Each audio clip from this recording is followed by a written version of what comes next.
Welcome to my YouTube channel mathematics real guru. आज हम कर रहे हैं क्लास 10th में एक्सरसाइज 6.5। क्वेश्चन 1 है, कुछ ट्रायंगल्स की भुजाएं दी गई हैं, निर्धारित कीजिए कि इनमें से कौन कौन से त्रिभुज समकोण त्रिभुज हैं। इस स्थिति में कर्ण की लंबाई ज्ञात कीजिए। यहाँ पर देखिए हमारे पास डिफरेंट लंबाई की 3 भुजाएं दी गई हैं, अलग अलग लंबाई की 3 भुजाएं। ठीक है, यहाँ पर आपको ये बताना है कि ये भुजाएं किसी समकोण त्रिभुज की भुजाएं हैं। ठीक है, यदि वो समकोण त्रिभुज की भुजाएं हैं तो उनमें से कर्ण इन तीनों में से कौन सा होगा और उसकी लंबाई क्या होगी। तो देखिए फर्स्ट पार्ट हम कैसे करेंगे। सबसे पहले हमें जो समकोण त्रिभुज है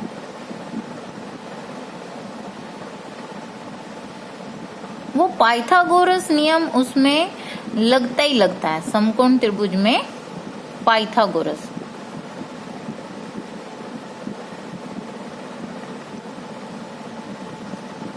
प्रमेय से क्या है पाइथागोरस, कर्ण का जो वर्ग है वो शेष 2 भुजाओं के वर्गों के योग के बराबर है। अब शेष 2 भुजाओं का नाम है लंब और आधार। तो यदि हमारे पास एक समकोण त्रिभुज है जिसमें कि 90 डिग्री का एक कोण है, उसके सामने की भुजा को हम कर्ण कहते हैं और 90 डिग्री के साथ वाली 2 भुजाएं एक लंब होती हैं और एक आधार होती है। तो सबसे लंबी भुजा कर्ण होती है और उसका वर्ग लंब और आधार के वर्गों के योग के बराबर होता है। ये हर समकोण त्रिभुज में पाइथागोरस प्रमेय लागू होती है। तो हम यहाँ पर भी यही अप्लाई करके देखेंगे।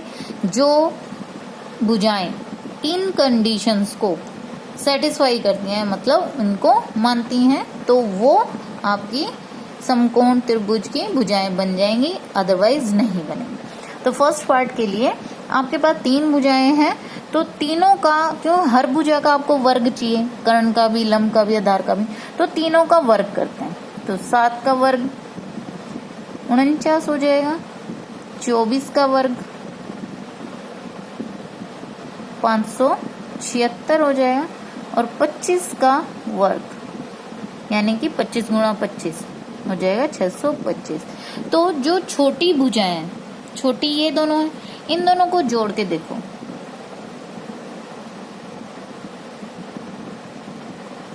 ये 625 ही आ गया, यानी कि इन दोनों भुजाओं में से एक लंब है, एक आधार है और एक कर्ण है, यानी कि 7 का स्क्वायर, 24 का स्क्वायर, 25 के स्क्वायर के बराबर आ गया। तो यहाँ से आपने क्या पता चला कि आपका जो कर्ण है वो 25 सेंटीमीटर है।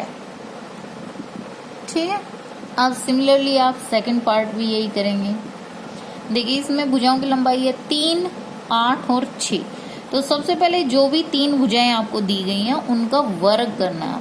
3 का वर्ग 9 हो जाएगा, 8 का 64 और 6 का 36। जो छोटी 2 भुजाएं हैं, जो छोटा नंबर आपके पास है, उनको जोड़ दो, 9 और 36। ठीक है, क्या ये 64 के बराबर आ जाएगा? ये तो नहीं आ रहा है, तो 45 आ रहा है आपका। ठीक है, जो कि 64 के बराबर नहीं है। ठीक है, यानी कि आपका 3 का वर्ग और 6 के वर्ग को जोड़ें तो वो 8 के वर्ग के बराबर नहीं आ रहा है। तो तात्पर्य ये है, ये तीनों भुजाएं कोई समकोण त्रिभुज की भुजाएं नहीं है।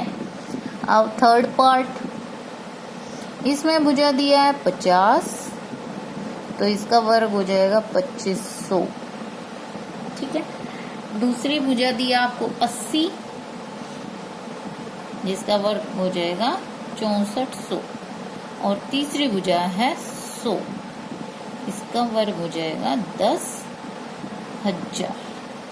ठीक है, अब जरा 2 छोटी भुजाओं को जोड़ें, भुजाओं के वर्गों को जोड़ें। क्या ये 10,000 के बराबर आएगा? नहीं आएगा। ठीक है, तो इसका मतलब 50 का वर्ग और 80 का वर्ग का योग आपको 100 के वर्ग के बराबर नहीं दे रहा। तो ये तीनों भुजाएं किसी समकोण त्रिभुज की भुजाओं को नहीं रिप्रेजेंट करती, मतलब शो करती। तो आप ये भी लिख सकते हैं, उत्तर लिखते हुए कि यह समकोण त्रिभुज नहीं है। और पहली वाले में उत्तर ये लिख सकते हैं, यह एक समकोण त्रिभुज है। अब देखें फोर्थ में भी 3, 13, 12 और 5। तो 13 का वर्ग करें, 169 आता है। दूसरी भुजा है 12, 144 आता है ये। फिर नेक्स्ट है 5, जो कि देगा 25। तो अब छोटी है आपकी 144 और 25, तो इनको जोड़ो, 25 और 144 को जोड़ें तो 169, 169 आपको मिलता है। यानी कि 5 का वर्ग और 12 का वर्ग जोड़ने पर आपको 13 का वर्ग मिल गया। यानी कि इसने जो आपकी पाइथागोरस वाली कंडीशन है, कर्ण का वर्ग बराबर है लंब का वर्ग प्लस आधार का वर्ग को सेटिस्फाई कर दिया। तो इसलिए यह एक समकोण त्रिभुज है। और जिसमें कर्ण की लंबाई उसने पूछी थी कि यदि आपकी त्रिभुज समकोण त्रिभुज है तो उसमें कर्ण की लंबाई भी बताएं।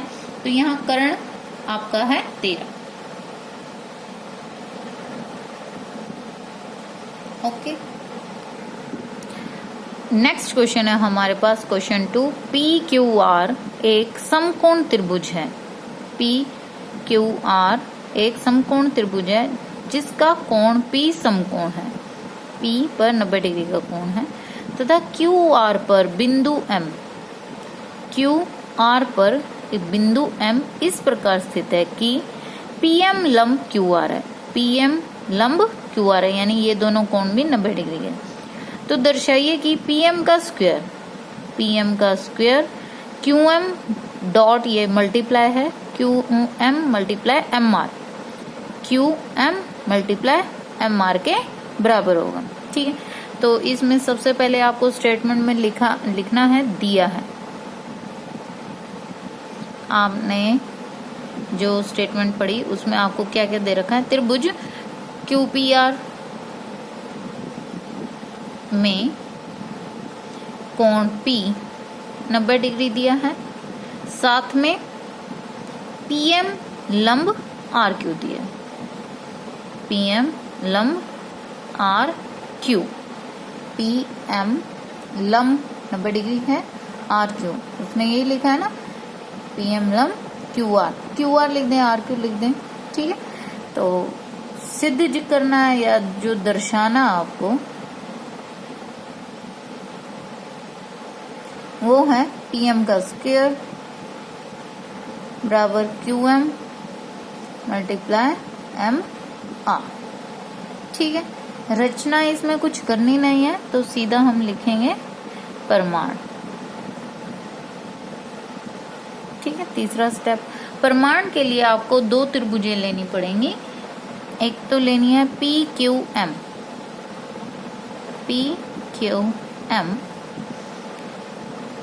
और त्रिभुज RPM